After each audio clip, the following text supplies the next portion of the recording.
당신은 몽골의 한 가정에 초대되어 호스트가 당신을 위해 그들의 배우자에게 당신을 따뜻하게 해주라고 요청하는 상황을 상상해 보세요. 그리고 이것은 몽골을 지구상에서 가장 매력적이고 덜 이해되는 나라 중 하나로 만드는 시작에 불과합니다. 눈 덮인 사막에서부터 여러 명의 남편을 두는 부족, 5만 마리의 말을 동원하는 우편 시스템까지 몽골은 현실이 허구보다 더 기이한 땅입니다. 이것이 바로 몽골에서의 진짜 삶이며 제가 지금부터 공개할 내용은 당신이 잊힌 세상의 구석을 보는 방식에 완전히 변화를 가져올 것입니다. 우리는 이제 환대에 대해 완전히 다른 시각을 가져보겠습니다. 스칸디나비아 사람들이 친절하다고 생각하나요? 일본 사람들이 예의가 있다고 생각하나요? 전통적인 몽골 환대를 경험하기 전까지는 그 어떤 것도 보지 못한 것입니다. 몽골의 환대 문화는 손님을 맞이하는 개념을 대부분의 문화가 미친 듯이 여길 정도로 극단적으로 끌어올립니다. 수천 년 동안 몽골의 유목 생활은 현대인의 상상력을 초과하는 생존 규칙들을 만들어냈습니다. 광활한 초원에서 기온이 몇 분 만에 사람을 죽일 수 있고 가장 가까운 이웃은 수백 마일 떨어져 있을 수 있는 그런 곳에서는 낯선 이를 돕는 것이 단순한 예의가 아닙니다. 그것은 실제로 생과 사의 문제입니다. 전통적인 몽골 게르원형 천막에 들어가면 누구인지 무엇을 원하는지 묻지 않고 바로 아이라그발효된 말젓 한 잔을 주며 가족처럼 대접받게 됩니다. 그런데 이곳에서 더욱 놀라운 일이 발생합니다. 일부 전통적인 공동체에서는 환대가 지나쳐서 당신에게 가장 좋은 침대와 가장 따뜻한 이불을 제공하고 심지어는 전통적인 관습에 따라 그들의 파트너가 당신 옆에서 밤을 보내도록 허락하기도 합니다. 이 관습은 오늘날 매우 드물지만 몽골의 혹독한 겨울을 살아남기 위한 방법으로 몸의 열을 나누는 것이 생존의 중요한 시절로 거슬러 올라갑니다. 그 이유는 간단합니다. 당신이 그들의 손님으로 죽으면 그 가족은 몇 세대에 걸쳐 수치를 겪게 되기 때문입니다. 그래서 그들은 당신의 생존과 편안함을 보장하기 위해 무엇이든 할 준비가 되어 있습니다. 이 극단적인 환대는 대부분의 문화에서는 상상할 수 없는 상황을 만듭니다. 만약 폭풍 속에서 낯선 사람의 집을 두드렸다면 저녁 식사뿐만 아니라 그들의 침실로 초대받아 그들의 배우자가 밤새 당신을 따뜻하게 해주는 경험을 하게 될지도 모릅니다. 이것이 바로 몽골의 전통입니다. 손님을 위해 지나치게 대접하는 개념은 존재하지 않습니다. 몽골의 외딴 산악 지역에는 결혼, 가족, 관계에 대한 대부분의 문화적 개념을 뒤흔드는 이상한 관습을 가진 부족이 존재합니다. 바로 모수오족입니다. 이곳에서 여성은 평등한 권리를 가질 뿐만 아니라 대부분의 세계에서 충격적일 만큼 로맨틱한 관계에서 절대적인 권력을 행사합니다.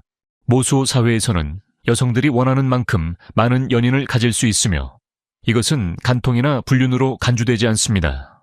그것은 그들의 신성한 전통인 걸어다니는 결혼이며 이 전통은 지구상의 어느 곳과도 다른 사회 구조를 만들어냈습니다. 그 방식은 이렇습니다. 밤이 되면 남성들은 여성의 집을 방문하여 애정을 구하지만 반드시 새벽 전에 돌아가야 합니다. 아이들은 전적으로 어머니의 가족에 의해 양육되며 삼촌과 형제들이 아버지 역할을 합니다. 생물학적 아버지는 부모에게 어떠한 권리나 책임도 지지 않습니다. 재산은 여성에게만 물려주며 여성은 어머니의 혈통을 따릅니다. 가장 놀라운 점은 이러한 관계가 경제적 필요나 사회적 압박이 아닌 순수한 감정과 매력에 기반한 사랑의 가장 순수한 형태로 간주된다는 것입니다. 만약 여성이 사랑이 식으면 남자는 단순히 방문을 멈추고 관계는 자연스럽게 끝나게 됩니다. 이곳에는 이혼, 법적 분쟁, 재산 분쟁이 없으며 그저 자연스러운 로맨틱 관계의 종료만 있을 뿐입니다. 모수오족은 이 시스템을 2000년 이상 이어왔으며 그 결과 가정폭력은 거의 존재하지 않으며 아이들은 여러 성인들이 돌보는 확장된 가족 네트워크에서 자랍니다. 여성들은 모든 재산을 통제하고 주요 결정을 내리며 가족이나 사회의 간섭 없이 배우자를 선택합니다. 몽골의 우편 시스템은 과학소설에서나 나올 법한 이야기처럼 들리지만 실제로는 매우 현실적이며 대부분의 군사작전보다 더 복잡합니다. 몽골의 99%가 사람이 살지 않는 곳이고 많은 사람들이 광활한 영토를 가로질러 이동하는 가운데 간단한 편지를 전달하는 것조차 현대의 배송 회사들이 직면하는 물류적 문제입니다. 한 개의 우편 경로는 수백 킬로미터에 걸쳐 황량한 초원을 가로지르며 도로도, 랜드마크도, GPS 좌표도, 고정된 주소도 없습니다. 우편 직원들은 수천 개의 유목 가정의 계절적 이동 경로를 외워야 하며 날씨, 풀밭 상태, 전통적인 이동 주기를 바탕으로 사람들이 언제, 어디에 있을지 예측해야 합니다. 이 시스템은 5만 마리 이상의 말을 필요로 하며 1,400개 이상의 우편 중개소가 전국에 분포해 있습니다. 이는 중세 군대보다 더 큰 기병 부대였습니다. 우편원들은 종종 하루에 200km를 여행하며 여러 번 말을 갈아타고 경험이 부족한 기수에게는 치명적일 수 있는 황야를 질주했습니다. 가장 놀라운 점은 이 우편원들이 거주지가 고정되지 않고 전화번호도 없으며 위치를 알릴 방법도 없는 유목 가정들에게 편지와 소포를 전달할 수 있었다는 것입니다. 그들은 세대를 거쳐 전해 내려오는 기이한 바위 형상, 계절적인 물 공급처, 풀밭 등을 랜드마크로 삼아가며 이들을 추적했습니다. 결혼식을 태어난 달력에 맞춰 계획한 적이 있나요? 몽골에서는 이것이 단순한 상식일 뿐만 아니라 수세기 동안 유목 생활에서 완벽하게 다듬어진 정교한 가족 계획 전략입니다. 대부분의 전통적인 몽골 결혼식은 6월부터 8월까지 여름에만 이루어지며 그 이유는 생각보다 놀라울 수 있습니다. 몽골 사람들은 결혼식을 그렇게 계획하여 첫 번째 아이가 혹독한 겨울에 태어나게 만듭니다. 우리에게는 직관적이지 않은 것처럼 들릴 수도 있지만 그 이면에는 타당한 논리가 있습니다.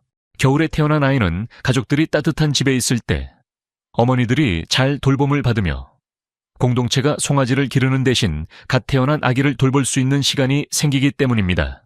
하지만 결혼식 과정 자체는 마치 서사 영화의 한 장면처럼 진행됩니다. 신랑은 20마일이 넘는 거리를 말을 타고 신부를 만나러 가야 하며 전통적인 몽골의 뿔나팔 소리가 초원에 울려 퍼져 신랑의 도착을 알립니다. 신부는 딜이라 불리는 전통 의상과 모피 모자를 쓰며 결혼식은 하루에서 3일 정도 이어집니다. 이때부터 상황은 긴장감이 넘칩니다. 신부는 새로운 가족에게 자신의 가치를 입증해야 하는데 그 방법 중 하나는 양고기 수프를 요리하고 그들의 시그니처인 짠 차를 끓이는 것입니다. 이 시험에 실패하면 그녀의 가정 내 위치는 몇 년 동안 위태로워질 수 있습니다. 또한 결혼식 밤, 마을의 어른들이 결혼식 의식을 안내하기 위해 등장할 수 있으며 이는 전통에 따라 의식의 모든 절차가 정확하게 진행되어야 하기 때문입니다. 이 결혼식에는 마을 전체가 참여하며 수백 마리의 말과 수천 명의 사람들이 모여 대규모 야외 축제를 벌입니다.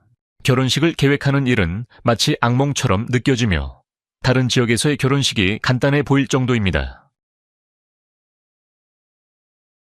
몽골에서 가장 유명한 요리는 당신의 위장과 정신을 시험할 것입니다. 이 요리는 부도그라고 불리며 이름에서 상상할 수 있는 것과 달리 개고기를 사용하는 것이 아닙니다. 이 요리는 염소나 마못 고기를 사용하지만 그 준비 과정이 너무 극단적이어서 마치 공포 영화의 한 장면처럼 보입니다.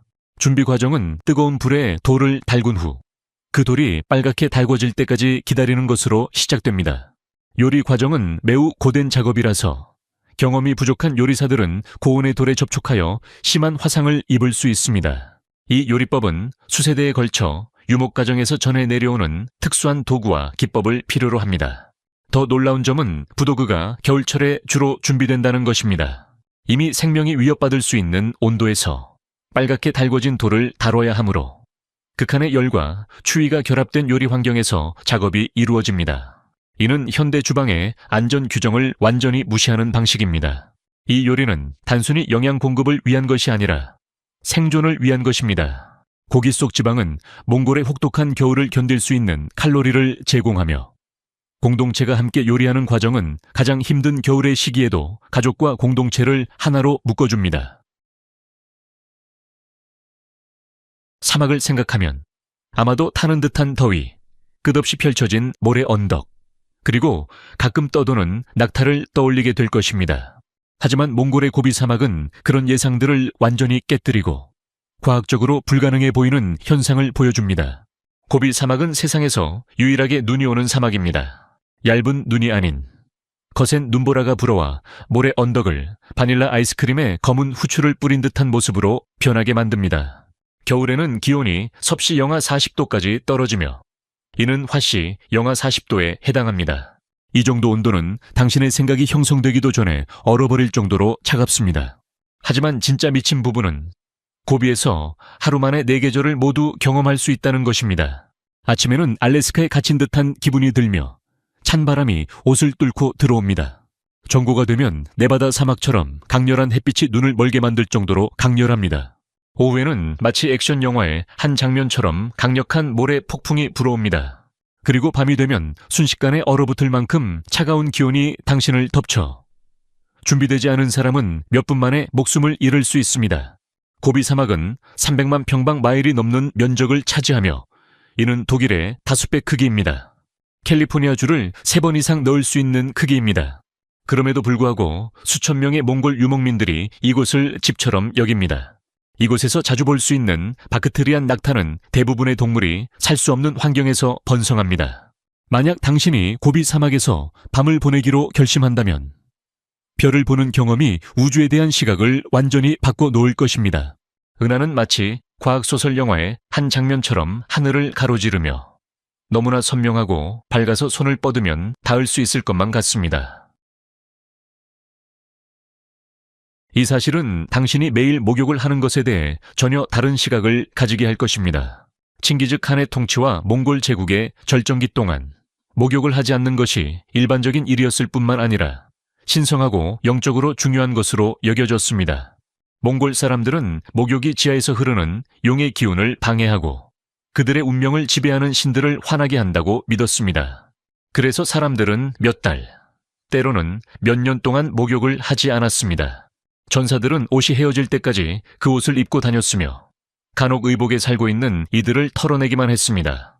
하지만 이 관습이 정말 이상해지는 지점은 몸에서 나는 냄새가 강할수록 그 사람이 더 운이 좋고 영적으로 강하다고 여겨졌다는 점입니다. 칭기즈 칸이 당신에게 자신이 입었던 더럽고 땀에 젖은 옷을 주면 그것은 최고의 지위의 상징이 되었으며 그 냄새는 단순히 용인된 것이 아니라 신의 축복의 표시로 숭배되었습니다. 오늘날 현대의 몽골에서는 이 관습이 대부분 사라졌지만 여전히 일부 외딴 지역에서는 이 고대의 전통이 변형된 형태로 유지되고 있습니다. 그들은 과도한 위생관리가 면역체계를 약화시키고 자연과의 연결을 끊어 생존에 필요한 모든 것을 얻지 못한다고 믿습니다. 이 위생에 대한 금기는 군사 전략에도 적용되었습니다. 몽골 군대는 적들에게 종종 시각이나 소리로 발견된 것이 아니라 수마일 앞에서 풍기는 강한 냄새로 탐지되었습니다. 그러나 이 냄새는 그들의 심리적 전쟁의 일부였으며 그들의 존재를 알리고 적에게 두려움을 주는 역할을 했습니다. 몽골의 위생이 극단적이라고 생각했다면 죽음을 대하는 몽골인의 방식은 그보다 더 충격적일 수 있습니다.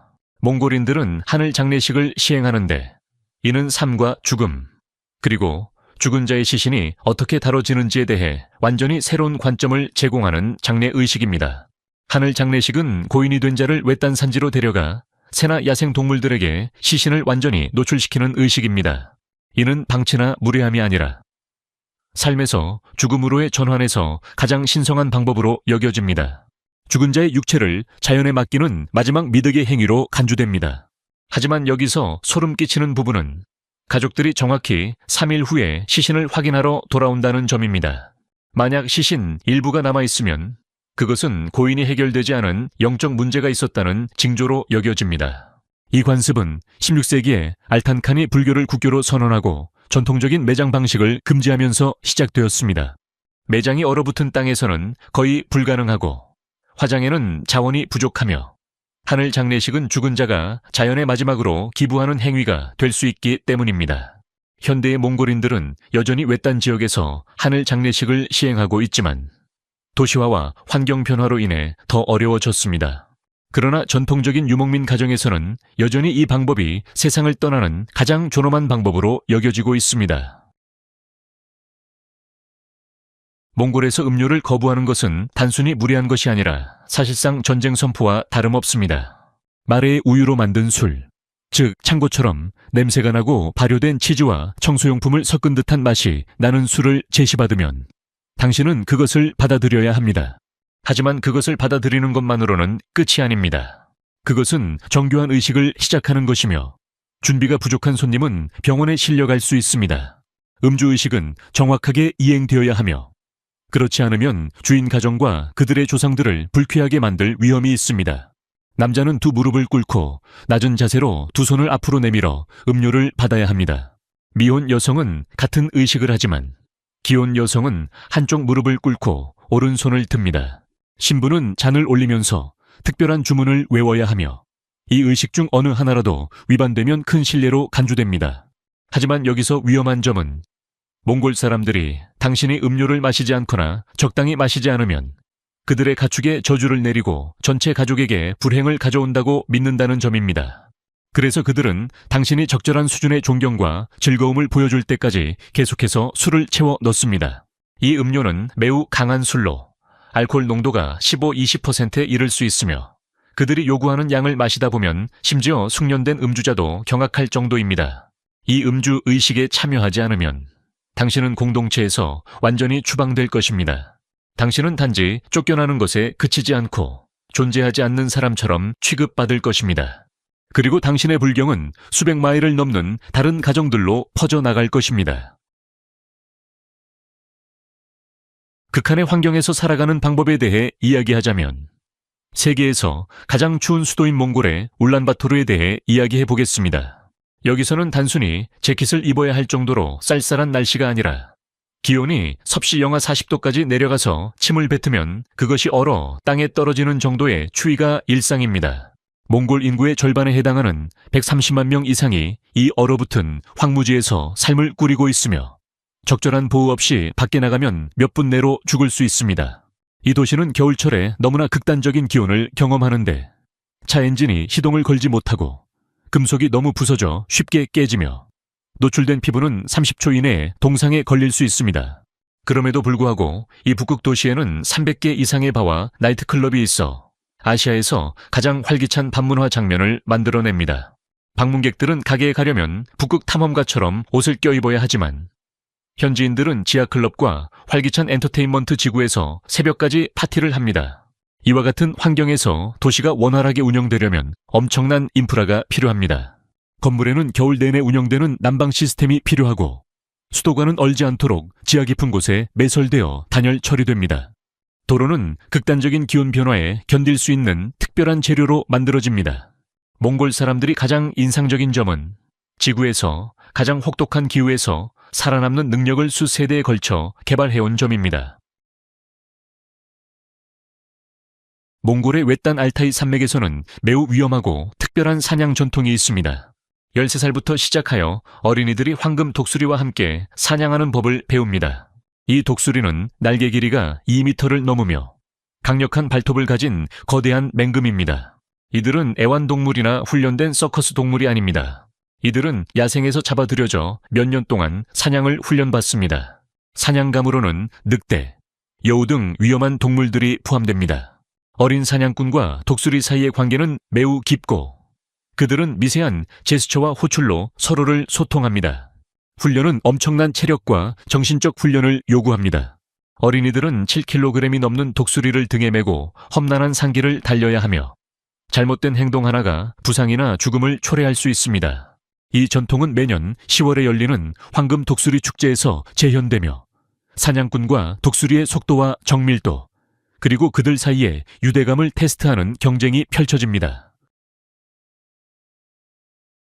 몽골에서는 아무리 작은 선물을 주는 것이라도 복잡한 신체적 의례가 따릅니다. 이 의례가 잘못되면 가족 전체를 불쾌하게 만들 수 있습니다. 선물을 주거나 받을 때는 손이 두 개 모두 사용되어야 하며 특정한 의례를 따라야 서로에 대한 존경을 나타낼 수 있습니다. 이는 단순한 예의 차원을 넘어 사람들 간의 모든 교류에서 영적인 중요성을 인정하는 의미를 지닙니다. 특히 카닥이라는 의식용 실크 스카프를 주고받을 때는 두 손을 사용해야 하며 이때 가벼운 인사를 곁들이는 것이 중요합니다. 이 의례는 음식, 음료 등 다른 물건을 받을 때도 마찬가지로 적용됩니다. 물건을 두 손으로 받거나 왼손을 받치고 오른손을 사용하여 받을 때 눈을 맞추고 진심으로 감사의 뜻을 표해야 합니다. 이를 어기면 받는 사람뿐만 아니라 그 가족에게도 불경을 나타내는 것입니다. 이러한 교환에서의 자세는 단순히 물건을 주고받는 것을 넘어서 사회적 지위와 상대방에 대한 존경, 그리고 몽골 문화에 대한 이해를 표현합니다. 이 선물주는 예절을 지키지 않는 외국인들은 종종 무심코 주최 측을 불쾌하게 만들며 이로 인해 수년간 관계가 손상될 수 있습니다. 외부인들에게는 단순한 교환처럼 보일 수 있지만 이는 실제로 공동체의 결속력과 문화적 정체성을 강화하는 복잡한 사회적 의례입니다. 이 전통은 비즈니스 관계에서도 적용됩니다. 부적절한 선물 주기는 중요한 거래나 파트너십을 망칠 수 있습니다. 이러한 풍습을 이해하는 것은 단순히 예의를 지키는 것뿐만 아니라 몽골 문화의 신성한 전통을 배우고 존중하는 태도를 나타냅니다.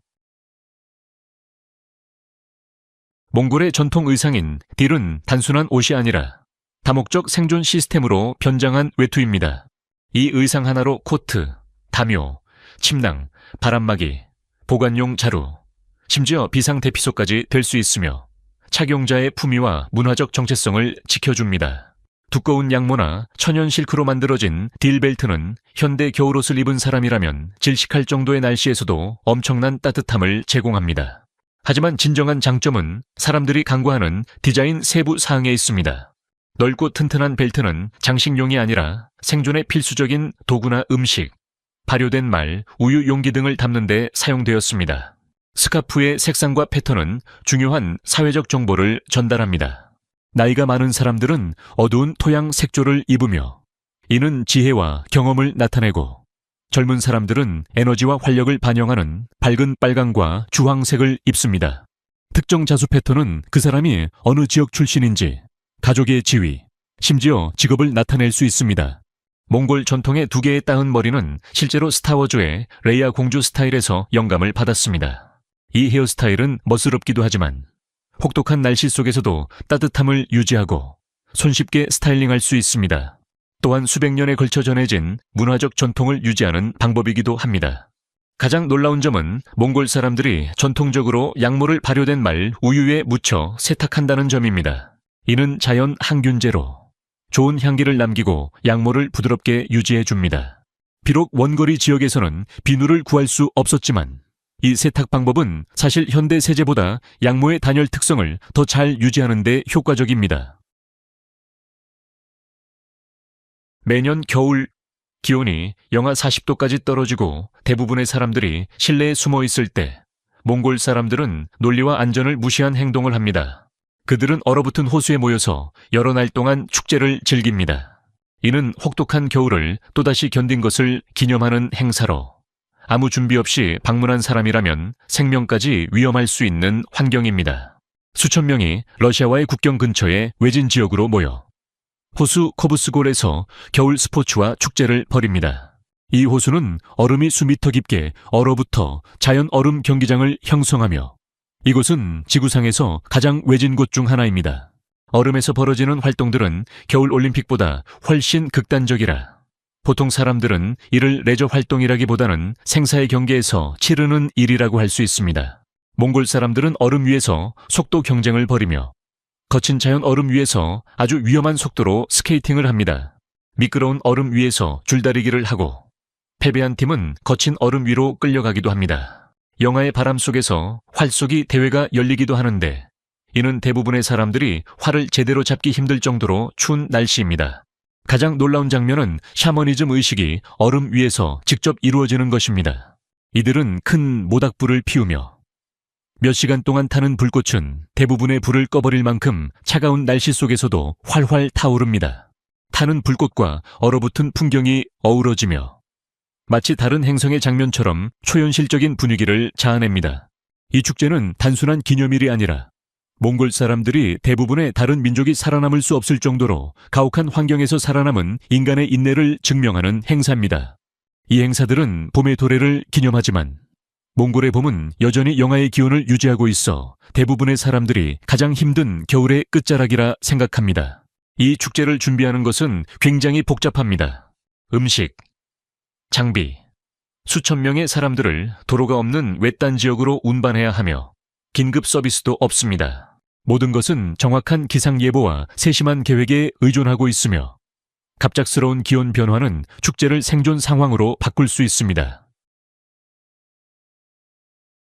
몽골에서는 처음 만날 때 손을 흔드는 대신 옷소매를 만지는 것을 경험할 수 있습니다. 이는 몽골 전통 의상인 딜을 입었을 때 이루어지는 인사법으로 깊은 문화적 의미를 지닌 무언의 존경의 표현입니다. 소매를 만지는 것은 몽골의 문화적 정체성에 대한 상호 존중을 나타내며 두 사람이 전통에 맞게 제대로 옷을 입었다는 인정을 표현하는 방식입니다. 이는 단순한 사회적 제스처가 아니라 상대방이 오랜 전통과의 연결을 가지고 있다는 인식과 감사의 표현이기도 합니다. 이 인사는 특히 공식적인 행사나 문화축제에서 중요한데 이때 예의를 지키는 것은 몽골의 사회적 관습에 대한 이해를 나타냅니다. 외국인이 이러한 순간에 손을 흔드는 것은 종종 어색한 상황을 만들며 지역 전통을 제대로 이해하지 못한 것을 드러냅니다. 이 관습은 다른 사회적 상호작용에서도 영향을 미칩니다. 상대에게 접근하는 방식, 유지하는 거리, 심지어 시선의 방향까지도 중요한 사회적 정보를 전달하며 이는 당신이 어떻게 대우받을지와 지역 사회에 받아들여지는지에 영향을 미칩니다. 이 인사법을 이해하는 것은 단지 당황하지 않기 위한 것이 아니라 여러 도전을 극복하며 전통을 지켜온 문화에 대한 존경을 표현하는 방식입니다. 우리가 발견한 몽골은 다른 나라와는 너무 달라 마치 다른 행성에 온 것 같습니다. 이 세상은 우리가 상상하는 것보다 훨씬 더 신기하고 매력적입니다. 이제 겨우 시작에 불과합니다. 다음 주에는 몽골보다도 더 독특한 전통을 가진 나라를 탐험해 보겠습니다. 그 나라를 보면 몽골이 평범하게 느껴질 정도일 것입니다. 놓치지 마세요. 오늘 영상이 마음에 드셨다면 좋아요를 눌러주시고 구독도 잊지 마세요. 여러분의 지원이 큰 힘이 됩니다. 시청해 주셔서 감사합니다. 다음 영상에서 만나요. 시청해 주셔서 감사합니다. 이 영상이 유익하셨다면 좋아요와 구독, 그리고 알림 설정까지 잊지 말고 눌러주세요. 새로운 영상을 놓치지 마세요. 다음 영상에서 만나요.